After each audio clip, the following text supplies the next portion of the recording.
Good afternoon, Spirit members, and thank you for joining us today for Stress Less. Before we begin with our program, we have Reverend John Charnock here, who's going to say a word of prayer. Hello, everyone. It's my pleasure to be here with you today. I'd like to start out with a form of prayer that's called a guided meditation. And this kind of prayer focuses us on our breathing. One of the best ways to de-stress is to breathe.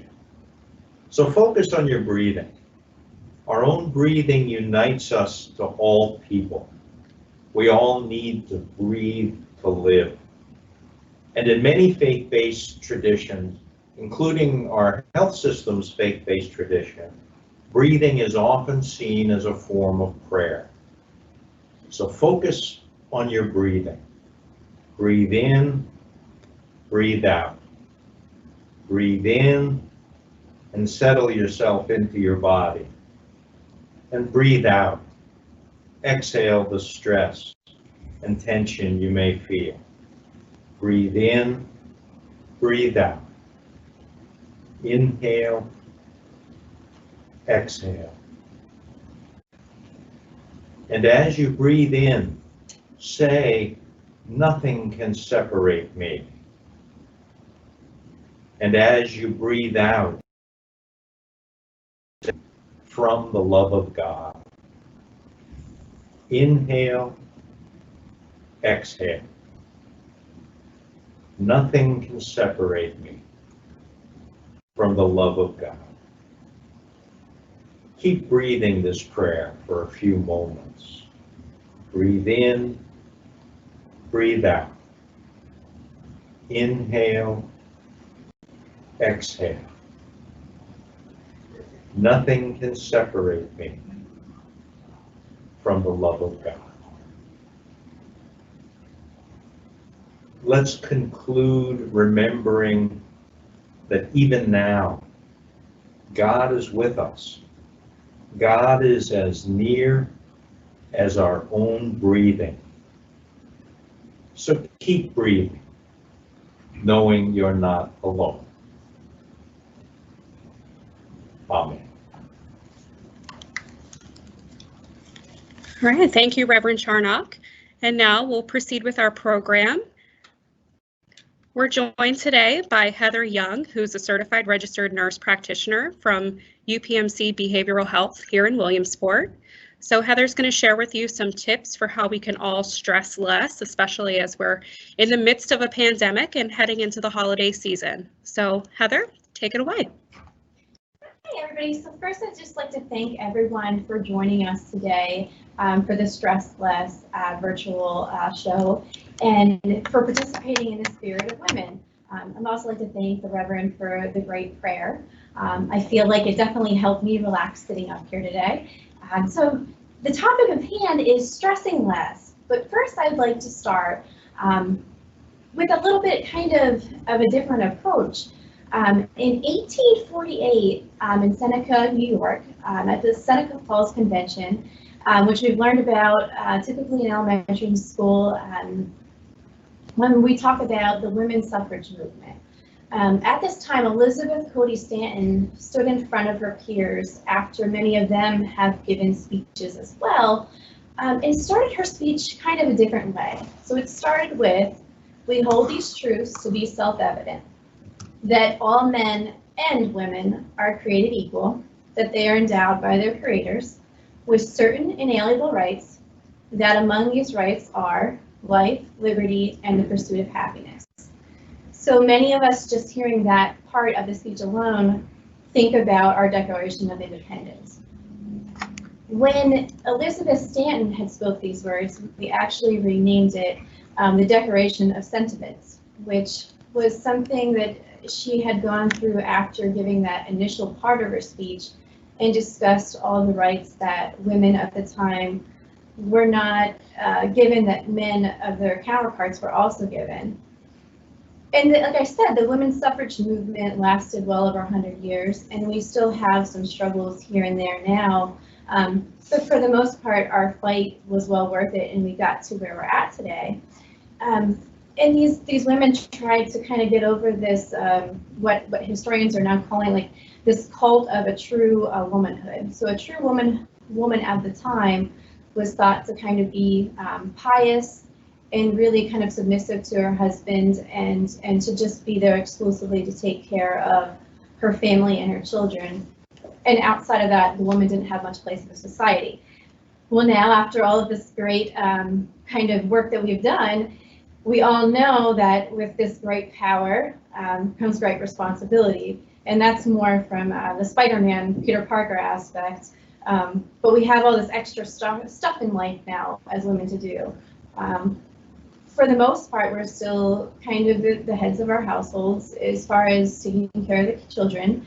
We do have a little bit more support here and there, but I do feel like today we still have extra stress on us.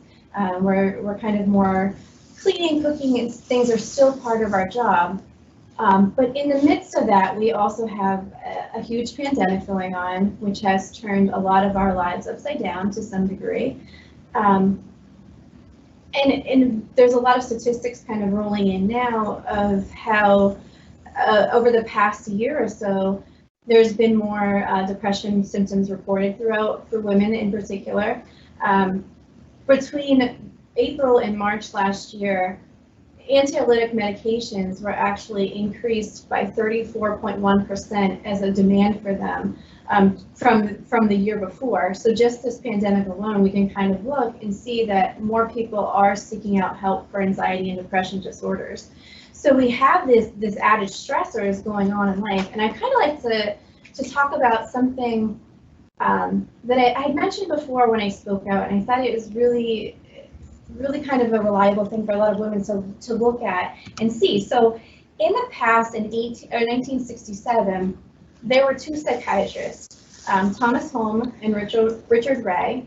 What they did was they conducted this kind of study where they surveyed 5,000 people in a hospital setting, and then they compiled data to determine what types of life stressors have contributed to their illness. What types of, looking at a healthy individual versus somebody that's ill in the hospital, what life events maybe have they gone through within the past year that it was kind of more prominent than somebody else that wasn't suffering from an illness.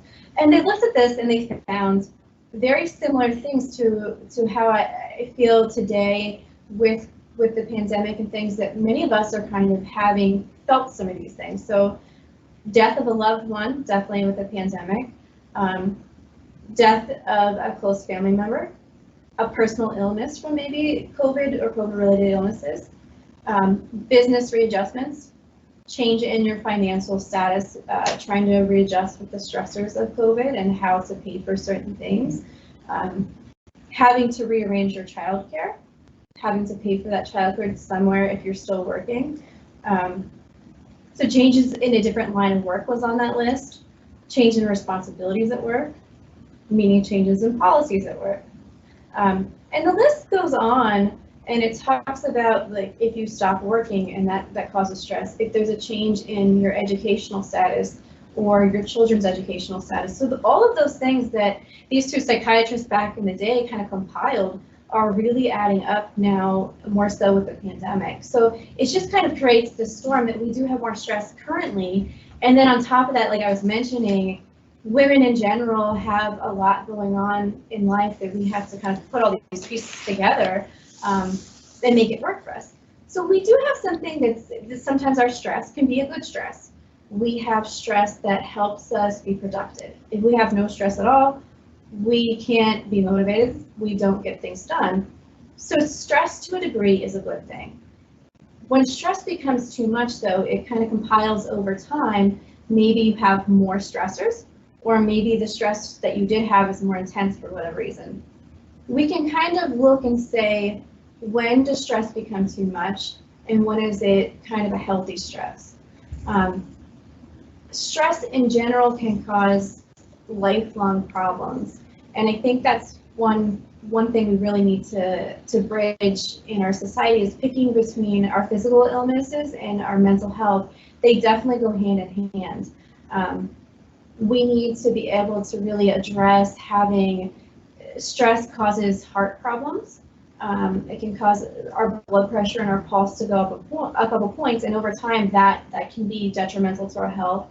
In our GI tract, if we have more stress, it can be acute concerns. Sometimes people under stress can have nausea, they can vomit if they're too stressed out. Over time, though, there's links between high stress periods and irritable bowel syndrome. And actually, if you have irritable bowel syndrome, it acts out more rather when you feel more stressed out. So those types of things just in our body can change. Women are more common to develop tension headaches when they're under a lot of stress than men are. Women in general too that are trying to conceive or to maintain a pregnancy can have harder or more difficulty with that under stress. So there's a lot of different ways stress really plays into our lives and into our physical health.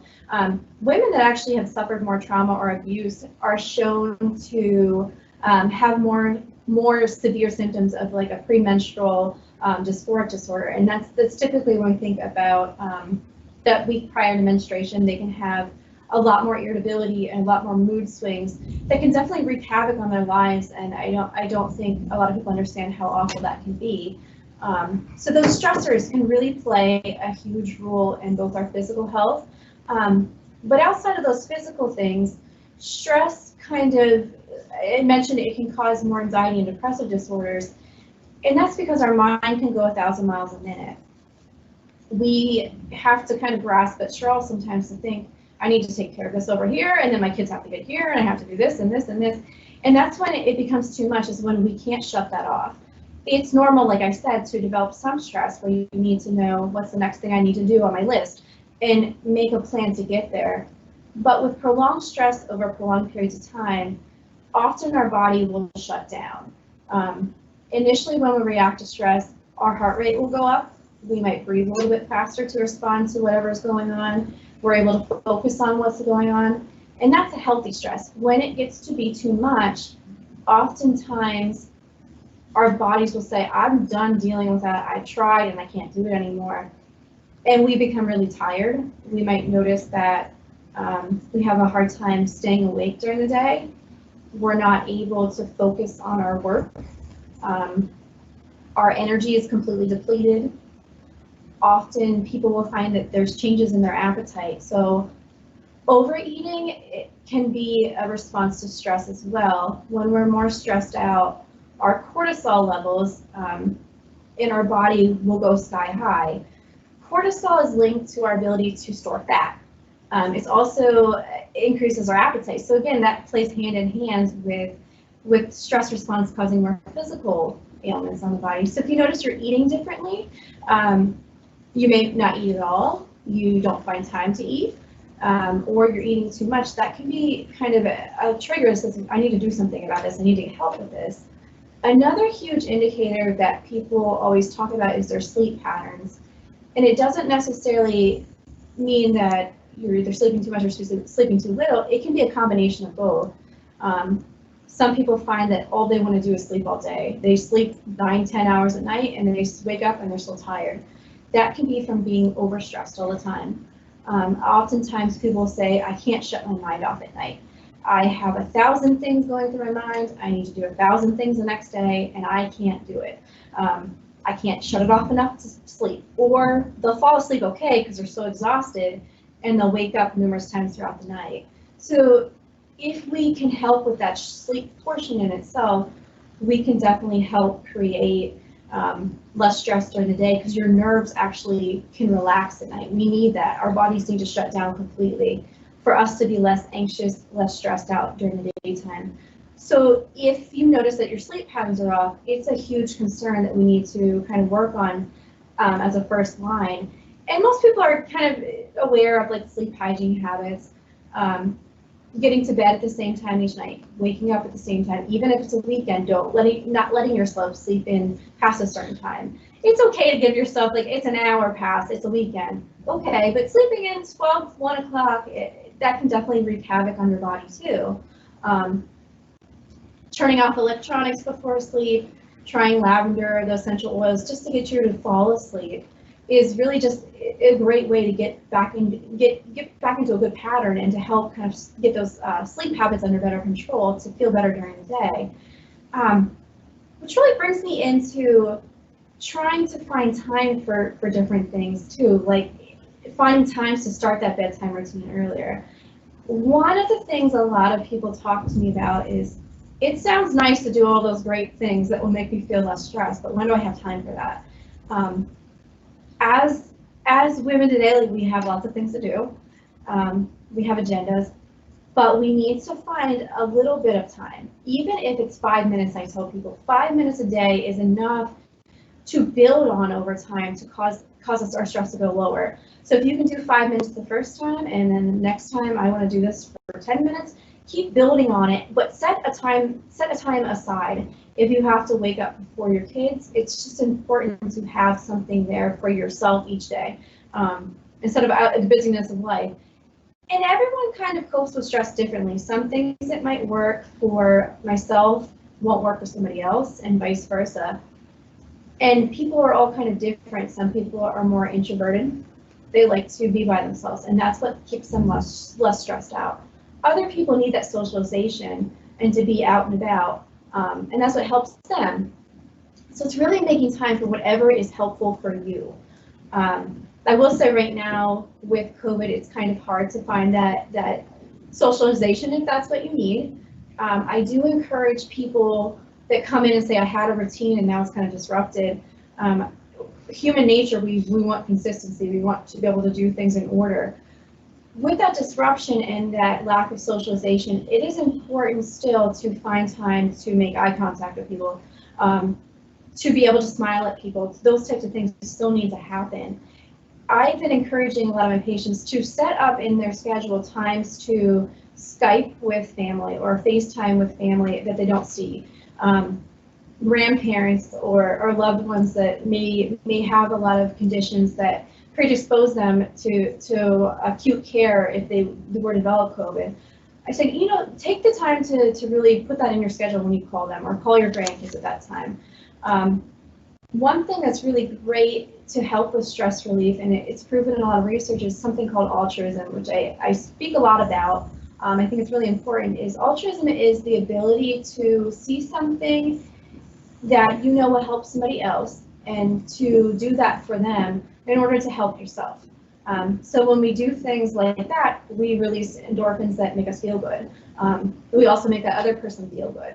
So that's one way I think of doing the Skype calls and talking to people that maybe don't get out of their house and can't do anything, is really making that a point and knowing you made their day. It can also help relieve some of your own stress. So that's one huge factor that I think anybody can do, and it can make anybody feel better. Another thing I kind of want to talk about, a lot of tips that we hear about, like exercise, eating well, those things are all important. But there are a couple of things that a lot of people don't know about that they can do to help relieve stress. One suggestion I always have is, if you're one of those type of people that have that kind of mind racing type of stress where you can't figure out your next step, or there's too many things going on at once and they're making you feel depressed or anxious, is something we call in psychiatry, it's what we use a lot, is called cognitive behavioral therapy. It's something that we can all do, though. You don't need a therapist to do it. Cognitive behavioral therapy allows somebody to be able to stop, think about whatever's bothering them, to think about the thought that's truly bothering them, then attaching an emotion to that thought. Oftentimes when we have too much stress, we can't really piece together what is the trigger of this stress. It's just we're so stressed out we can't even think of what. So really identifying, this is what's causing me to feel this certain way, and labeling that emotion. So I always say it's kind of like kids in preschool, elementary school, when we try to get them to really feel like, are you happy today? Hold up your happy sign, hold up your sad sign. So those are things that I think is important as an adult to say, right now I am feeling angry. I'm angry about this, I'm irritable about this. And labeling that with whatever's triggering it. But then taking that third piece there is, how did I react to that? Did I lash out right away? When we're stressed, we often kind of get irritable with people for no reason. That's a symptom of high stress. So maybe your kid wanted, I don't know, food as soon as you walked in the door and you were stressed, you had a hard day at work. You could tell you have children. And you were anxious anyway, you had a presentation to do the next day, and you were like, ah, geez, can you just hold on 5 minutes? And you kind of rushed that and got irritable with them. Reflecting on that later and saying, well, I was anxious about other things and that's why I acted this way. It allows us our brain to take that time to step back next time and be like, this is why.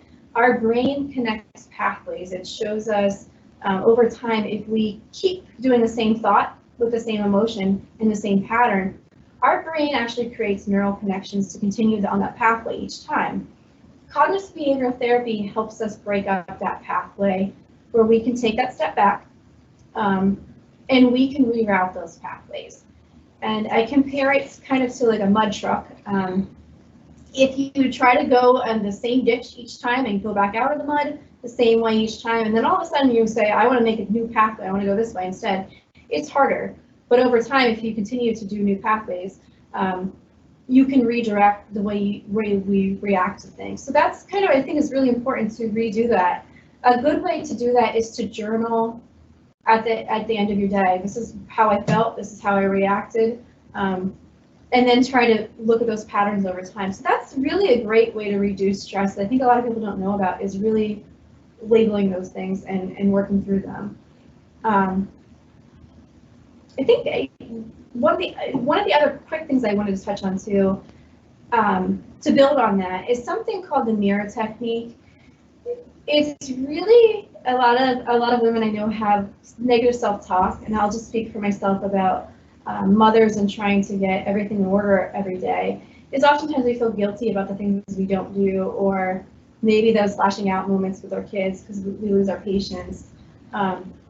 Those guilt things can kind of lower our self-esteem and cause us to stress more. Mirror technique is something that you can do every day, and that's that 5 minutes you can put in your day, is literally sitting in front of the mirror and talking to yourself and only saying positive things, giving yourself pep talks. Some people put sticky notes on their mirror and do positive affirmations about whatever was really bothering them, and doing that over and over every day helps recreate those pathways and helps reduce our stress levels. So those are just some extra tips outside of the kind of ordinary that I wanted to share with you today. And I guess I'll open it up if anyone had any questions about anything. Feel free to ask. All right, so we have the chat box open. So if you have any questions, feel free to go ahead and type it into the chat box and we will see it here. We do have one question that just came in. So how do I know when it's time to elevate my stress levels and talk to someone in a behavioral health role? Okay, I would say that's a really good question. Like I said, there is healthy stress, and then sometimes it's too much. Those things that you can really identify when it's overwhelming is when you can't shut your mind off. If you know you're stressed out about something, normal stress response is usually, I know what I'm stressed about, I can make a plan, and it's okay. When you have too high of stress over time is when your mind goes 1,000 miles a minute and you can't really wrap up what would be a good solution, or you have a solution and you still can't stop thinking about it.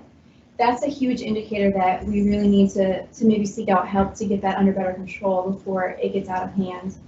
And like I mentioned, the sleep patterns are huge. If you notice your sleep's off consistently, that's a problem. And also more of those physical symptoms that are lasting over time. If you're noticing that daily you're having heart palpitations from, it's linked to stress and things like that, you really need to seek out some type of higher care, just to be able to kind of reduce it a little bit over time and then work on those things that you can work on yourself. I think sometimes we do need to seek out a professional just to help a little bit extra. Okay, here's another question. What would a typical behavioral health appointment look like? Okay, so there's various services in behavioral health. I really try to explain these things to help people understand which type of service they need. I think that's important. At Divine, we do offer two types of services. So we have psychiatry. Psychiatry is more medication focused. with that, what will typically happen is a patient will sit down with us, we'll ask loads and loads of questions to kind of get to understand who you are as a person, and how we can best address the concerns. Our main focus is really trying to get on a medication that may be helpful to reduce whatever the stress levels are. We also have good services to refer within our building for therapy. Therapy is a little bit different, so that's more sitting down and talking to somebody about your problems. They're really good at working with those techniques I was talking about, that cognitive behavioral therapy, really retraining your thoughts, or helping you come up with some solutions to the problem, so that way you're not fighting your own thoughts all day. They can really help with that. So a typical appointment for us in psychiatry is to get you the resources that you need, and to be able to, if you need medicine, we'll help that along however we need to. If we feel like it's more of a therapy thing, because medicine, it doesn't help with everything. Sometimes it's more you just need that therapy. You need somebody to talk to. You need somebody to help you sort those things out. We'll make sure that everybody gets where they need to be. Okay. What would you recommend for maybe a family member who is experiencing this kind of stress? How can I, as the woman in their life, help them? Absolutely. So I think one huge thing is definitely being supportive. One huge thing with like relationships too, and the other person stressed out, is really trying to help take some of the burden off of them. Hey, I understand you're stressed. What can I do? Like, how can I help it make it better? Sharing the issue, so that way there's less stress on one person. But also looking for those signs, like I mentioned, like poor sleep, not eating right, not being able to focus, forgetting things often, and then noticing and kind of having a open and honest conversation with them, like, hey, I think maybe we should look into these other services. And I would say the best place to start for anything is really family care doctor. They're really good at getting people where they need to be too, as far as services and to really helping. So I think that would be the next step in line. If you notice it's too much and you can't really split the burden, and you're noticing those signs of too much, or I would like to say too, some people cope differently. Some people, if you notice they're drinking more or things like that, definitely say, like, reach out and have an open conversation with them to get them the help they need to. Okay. We have a few minutes left, so again, if you have any questions, please post them in the chat box. And Heather, why don't you explain how can people find more information about behavioral health services here at UPMC? Okay, yeah, absolutely. There's a lot I know on our info web to kind of explain the background of the different providers that we have. The main way to go to get to psychiatry, if you feel like it's really hard and I've been struggling for a really long time, we typically say go to your primary care doctor. They place a referral into us, and our referral process is great. We have wonderful coordinators that will personally call after that appointment set up with the primary care. They will call you from Divine.